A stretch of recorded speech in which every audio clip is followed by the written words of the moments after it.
పరిశుభ్రత మీద కూడా ఎక్కువ శ్రద్ధ పెట్టమన్నాను. ఎక్కడెక్కడి నుంచో భక్తులు వస్తారు.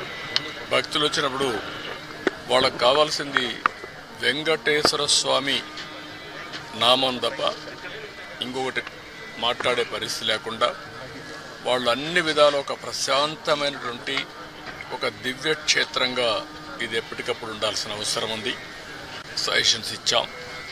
అదే మరి ఇక్కడ ఫుడ్ కూడా ఏదో ఫ్యాన్సీ ఫుడ్లే కాకుండా ఇక్కడుండే భక్తుల మనోభావాలకు అనుకూలంగా ఇక్కడ మన సాంప్రదాయాలకు అనుకూలంగా ఉంటే చాలా బాగుంటుంది. అలాంటివి కూడా చేయమని చెప్పి ఆదేశాలు ఇచ్చాను.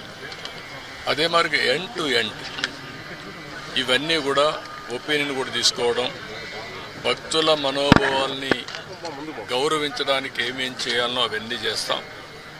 ఇప్పుడు సేవకులు కొంతమంది ఉన్నారు, శ్రీవారి సేవకులు. వాళ్ళు కూడా ఎప్పుడో నేను ప్రవేశపెట్టాను. వాళ్ళు ఒక 15 లక్షల మంది అయ్యారు. వాళ్ళు కూడా ఒక స్పిరిచువాలిటీ సైడ్ ఎట్లా తీసుకెళ్ళాలి, వాళ్ళల్లో కూడా భక్తి భావం ఎట్లా పెంచాలి, ఇక్కడే కాకుండా నిజ జీవితంలో కూడా వెంకటేశ్వర స్వామి శ్రీవారి సేవకులు ఉన్నప్పుడు వాళ్ళు నిజ జీవితంలో కూడా దీన్ని ఆచరించాల్సిన అవసరం ఉంది. వాళ్ళకి కావాల్సిన ట్రైనింగ్ అవన్నీ ఇచ్చి వాళ్ళు కూడా కెపాసిటీ బిల్డింగ్ చేస్తాం. అదే మరి ఎక్కడికక్కడ సమాచారాన్ని కూడా తీసుకొని ఒక విధంగా చెప్పాలంటే మళ్ళీ వెంకటేశ్వర స్వామికి పూర్వ వైభవం వచ్చే విధంగా, అదే కాకుండా ఎప్పటికీ ఇది ఒక దివ్య క్షేత్రంగా పవిత్రమైన క్షేత్రంగా తయారు చేయడానికి ఏమేం చేయాలో అన్ని చర్యలు తీసుకోమని చెప్పి మేనేజ్మెంట్కి గవర్నమెంట్ తరఫున కూడా ఆదేశాలు ఇచ్చాం. అవన్నీ చేసేదానికి శ్రీకారం చుట్టారు.